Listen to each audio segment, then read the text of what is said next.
किताबों का जिक्र करूंगा।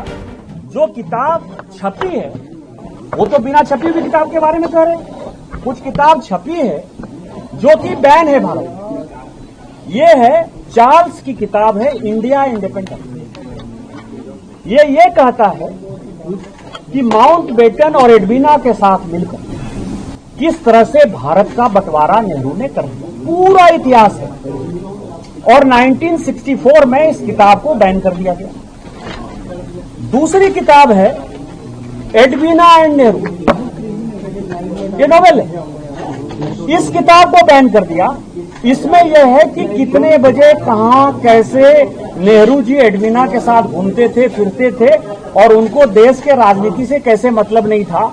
ये है ये दूसरी किताब जो बैन है। तीसरी किताब है the life of Indira and Nehru. उनके अनैतिक संबंध किन किन लोगों से थे, कैसे थे और उसने देश के पॉलिसी को कैसे प्रभावित किया, किस तरह से केजीबी से पैसा लेते थे। ये सारी इस किताब में ये किताब बैन है। चौथी किताब है नेहरू, ये माइकल बेचर की किताब है नेहरू ए पॉलिटिकल बायोग्राफी। यदि इसमें आप देखेंगे तो नेहरू जी का 1921-22 के बाद से लेके उनके मरने तक 1964 तक भारत को खंडित और विखंडित करने का क्या प्रयास रहा, किस तरह से उन्होंने मक्कारी की, किस तरह से उन्होंने गद्दारी की, किस तरह से उनके अनैतिक संबंध थे, ये उनकी बायोग्राफी है। ये सबसे मजेदार किताब है मथाई साहब की। मथाई साहब 16 साल 17 साल तक आपको पता है कि नेहरू जी के पीए रहे। उन्होंने खुलेआम कहा कि 12 साल तक इंदिरा गांधी जी उनकी पत्नी की तरह उनके साथ ही रहती थी और किस तरह से भ्रष्टाचार किया, ये वो किताब है, ये भी बैन है। एक किताब है सीज फायर, 62 में किस तरह से सीज फायर है और उस सीज फायर में भारत की सेना का मनोबल कैसे गया और चीन हमारे अंदर कैसे आया, ये वो किताब है, ये बैंड है। ये किताब है अलेक्जेंडर कैंपेल की जो कहता है द हीट ऑफ इंडिया। ये कह रहा है the heart of India, heart of India. ये कह रहा है कि भारत का सभ्यता संस्कृति कहां था और भारत की सभ्यता संस्कृति को बर्बाद करने के लिए, देश को बंटवारे के लिए गांधी नेहरू परिवार ने क्या किया। इसके बाद जो किताब है टॉन हैगन की, वो नेपाल है। नेपाल के साथ भारत ने किस तरह से, आपको पता है कि सोनिया जी गई थी और पशुपतिनाथ मंदिर में उनको पूजा नहीं करने दिया गया था। उसके कारण हमने जो है किस तरह से उनका दाना पानी किया और नमक रोक लिया, जिसके कारण नेपाल की हालत खराब हो गई। ये किताब भी बैन है। ये है अजीज बेग की किताब कैप्टिव कश्मीर कि किस तरह से आपने ऐसा सिचुएशन पैदा कर दिया 370 लागू करके 35 है, जिसको कि हमारी सरकार ने खत्म किया। ये भी बैन है। इसके बाद ये बहुत दिन तक बैन रहा हिमालयन ब्लंडर, जिसमें कि नेहरू के जो गलतियां थी 97 गलती, जिसने कि तिब्बत को कैसे हमारा छीन लिया और चाइना हमारा कैसे पड़ोसी हो गया, चाइना के साथ कैसे युद्ध हुआ, बांग्लादेश, ये पूरी की पूरी जो है कहानी इसके अंदर है। इसके बाद जो कहानी है वो ये किताब यहां है।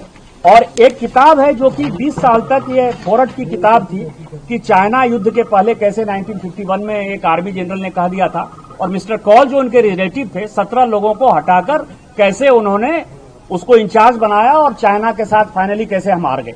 ये सारी किताबें हैं जो बैन है, लेकिन छपी हुई है।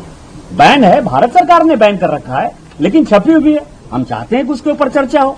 अब कुछ किताब ऐसी है जो बैन नहीं है, भारत में बिक रही, और उसके ऊपर जो है क्यों नहीं चर्चा होगी। ये मित्रोखीन आर्काइव है, इसका 2 वॉल्यूम है मित्रोखीन आर्काइव का। ये 2 वॉल्यूम है।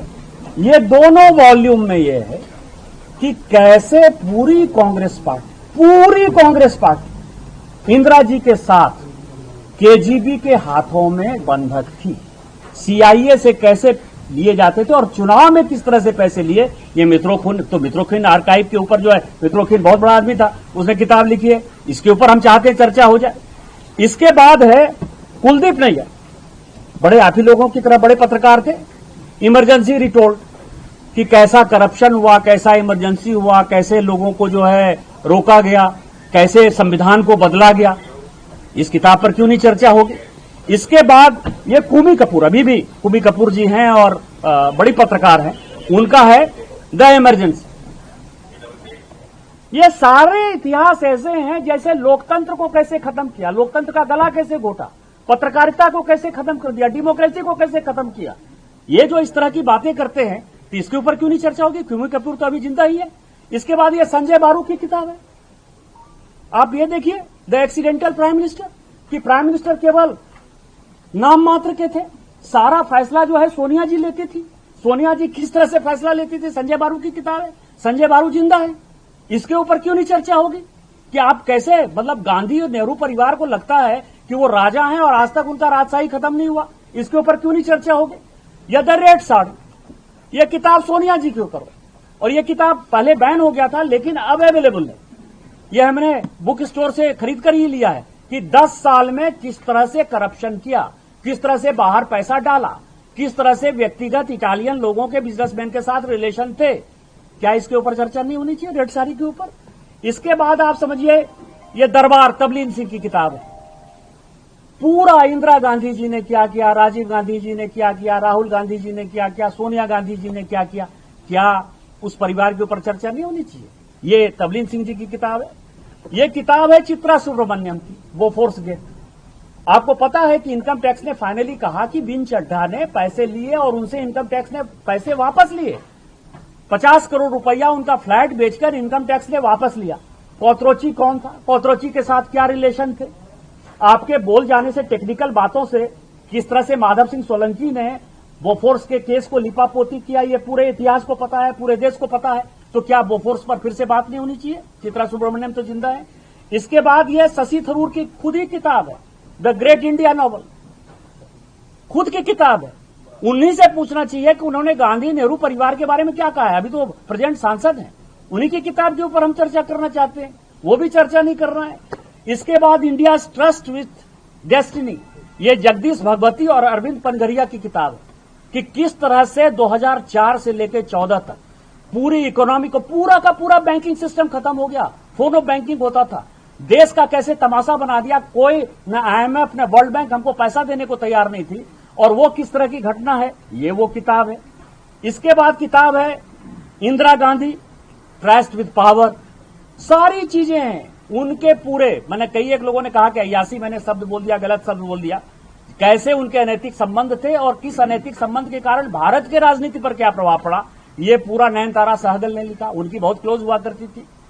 इसके बाद ये किताब है इंडियाज फर्स्ट डिक्टेटरशिप इमरजेंसी के बारे में 75। ये कोई इंडियन ने नहीं लिखा। अभी तो मैंने भूमि कपूर की बात की, कुलदीप नैयर की बात की, खुशवंत सिंह की बात की। ये तो मैंने, आप समझिए, क्रिस्टोफर जेफरीडी की किताब की बात कर रहा हूं कि बाहर से बैठकर आदमी क्या सोच रहा था इमरजेंसी को। पर पूरा का पूरा, आज संविधान की बात करते हैं, संविधान की बात राहुल गांधी किताब ऐसे उछलाते हैं। पूरा का पूरा संविधान यदि बदल दिया, किसने बदला? 75 से 77 तक स्वर्ण सिंह की कमेटी बनी, और स्वर्ण सिंह की कमेटी ने आधे से ज्यादा कॉन्स्टिट्यूशनल प्रोविजन को पूरा खत्म कर दिया। क्या इसके ऊपर चर्चा नहीं होनी चाहिए कि बाबा साहब अंबेडकर ने गरीबों के लिए जो संविधान दिया था वो अमीरों के लिए दे दिया, राष्ट्रपति के पूरे अधिकार को खत्म कर दिया, पत्रकारों के सारे चीजों को खत्म कर दिया। आज जिस तरह से फैक्ट चेकिंग हो रहा है, ये सब तो उन्हीं का किया हुआ है ना। इसके बाद है Indian summer, the secret history of end of empire, ये एलेक्स ऑन चुंजमैन का किताब है। ये आप देखिए कि माउंटबेटन क्या है, एडविना क्या है, ये उन्होंने लिखा। कुछ इंडियन पब्लिशर ने लिखे हैं कि पूरा भारत और पाकिस्तान बना कैसे, देश को डिवाइड करने के पीछे किस तरह की राजनीति थी, किस तरह से आज जो है चाइना को हमारे साथ ला दिया, कौन सी मैकमोहन लाइन थी, पूरा का पूरा नॉर्थ ईस्ट जो है कैसे, बर्मा को हमने कैसे अलग करने का 1935-36 में फैसला कर लिया। ये सारी चीजें जो है इसमें, इस पर चर्चा नहीं करोगे आप। इसके बाद ये किताब है फॉली नॉरिमन की। फॉली नॉरिमन, आप ये समझिए कि उन्होंने बिफोर मेमोरी फेड्स, इन्होंने जो जितनी चीजों का जिक्र किया है कि नेहरू के साथ क्या हुआ, इंदिरा के साथ क्या हुआ, राजीव गांधी के साथ क्या हुआ, तो इस तरह की जो है सैकड़ों किताब है। इसके बाद एक किताब है, आप समझिए कि 1962 वॉर के बाद जो है, ये सीक्रेट है जो आज तक बाहर नहीं निकला, जिसको कहते हैं कि हेनरी ब्रुक्स जो है, ये रिपोर्ट है 1962 वॉर की, जो ये कहता है कि चाइना का कितना बड़ा भूभाग कांग्रेस ने दे दिया, कितने आर्म्स एमुनिशन खत्म हो गए, किस तरह से हमारे सैनिक जो है हताहत हो गए, मर गए। आज जो है लद्दाख की समस्या है, अरुणाचल की समस्या है, या पूरे नॉर्थ ईस्ट की समस्या है, किस तरह से नेहरू ने क्रिएट किया और अपने जुनून में किया। क्या इस तरह की बात नहीं होनी चाहिए? तो मेरा आप सभी पत्रकारों से आग्रह है आज आप लोगों को संबोधित करने के पीछे कि एक किताब की बात जिसके कारण 3 दिन तक पार्लियामेंट बंधक है, जो कहीं छपी ही नहीं। 1954 के आर्मी रूल के तहत कोई यदि किताब छापना चाहेगा, यदि कॉन्स्टिट्यूशन की बात करेंगे आर्टिकल 19 के तहत, यदि कोई पद पर बैठा हुआ आदमी आर्मी एक्ट के तहत किताब छापना चाहेगा तो डिफेंस मिनिस्ट्री का परमिशन होगा। डिफेंस मिनिस्ट्री का परमिशन नहीं मिला। नरवाने खुद कह रहे हैं कि कोई नुकसान कभी नहीं हुआ। वो छोटी सी चीजों का जिक्र कभी मान लीजिए कि किसी कारवां मैगजीन में है नहीं है, वो भगवान जाने।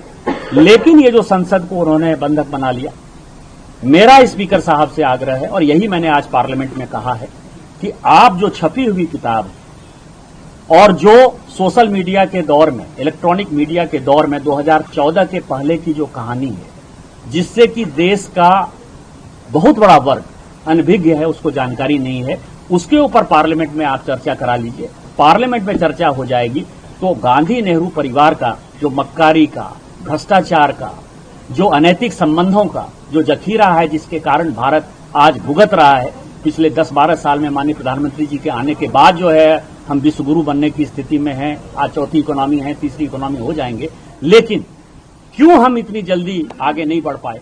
चाइना हमसे पीछे हुआ करता था 50 के दशक में, आज जो है चाइना हमसे आगे बढ़ गया। अब हम शायद चाइना को जो है मात कर पाए, उसका पूरा इतिहास होना चाहिए। और मैं उनसे यही आग्रह करने के लिए आज खड़ा हुआ था कि इन सारी किताबों पर जो है चर्चा हो जानी चाहिए। सर, कांग्रेस का आरोप है कि क्या आप जिस बुक को आप कोट कर रहे थे वो पब्लिश बुक है या अनपब्लिश बुक है? क्योंकि उनका कहना है कि आप बुक्स को कोट नहीं कर सकते हैं जब तक राहुल गांधी को परमिशन नहीं दी जाए। उनकी किताब तो कहीं छपी नहीं ना। मैंने तो आपके सामने ये सारी किताबें दिखाई ना।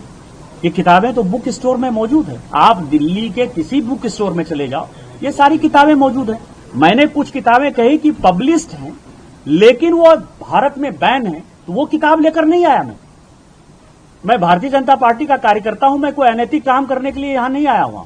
वो बुक पब्लिश्ड है, लेकिन भारत सरकार ने उसको बैन कर रखा है। तो बैन कर रखा है तो मैंने उसका केवल ऊपर का कवर आपको दिखाया। जो किताबें पब्लिश्ड हैं और यहां बुक स्टोर में मौजूद है, वो फिजिकली मैंने आपको दिखाया। और इस तरह की सैकड़ों किताब हैं। यदि वो चर्चा करेंगे तो कम से कम 150 किताब ऐसी है जिसके ऊपर की इस पार्लियामेंट में चर्चा होनी चाहिए। सर, अभी प्रियंका गांधी वाड्रा बाहर आई, उन्होंने ये कहा कि हम इस बात पे आपत्ति जताते हैं कि निशिकांत दुबे तो अब बुक का रेफरेंस दे रहे हैं, चाहे वो रिलीज हो ना हुई हो, लेकिन राहुल गांधी को नहीं किया जा रहा है और अब वो कह रहे हैं कि हम इसका प्रोटेस्ट करेंगे। सब बाहर आए, क्या कहेंगे सर? नहीं, हम तो किताब का जिक्र कर रहे हैं जो पब्लिश्ड किताब है, और वो उन बातों का जिक्र कर रहे हैं। मैं ये कह रहा हूं कि यदि चर्चा होने लगेगी तो कभी सुकन्या का नाम आपने सुना कि रायबरेली में कोई हत्याकांड हो गया? अनवेरीफाइड चीजों के ऊपर यदि चर्चा होगी तो उनके कैरेक्टर के ऊपर नहीं चर्चा होगी। अमेरिका में कोई पॉलिटिशियन पकड़ा गया ड्रग्स लेके तो उसके ऊपर चर्चा हो जाएगी। अनवेरीफाइड चीजों के ऊपर कैसे चर्चा हो सकती है? ये पार्लियामेंट है। पार्लियामेंट में हमेशा ऑथेंटिक चीजों के साथ ही चर्चा होनी है। और हम सभी, हम हों, डॉक्टर जायसवाल हों, सतीश गौतम जी हों, या पूरी पार्टी हो, इवन हमारे मंत्री हों, जो चीजें ऑथेंटिकेट नहीं कर सकते उसके ऊपर कोई चर्चा नहीं कर सकते। यदि 105 आर्टिकल 105 में हम लोगों को अधिकार दिया गया है तो हम उसका कभी मिसयूज नहीं करते। आज 1 नंबर क्वेश्चन मेरा था, मैंने एफसीआई का ही क्वेश्चन पूछा ना, कि नहीं मैंने गांधी परिवार के बारे में कुछ कहा।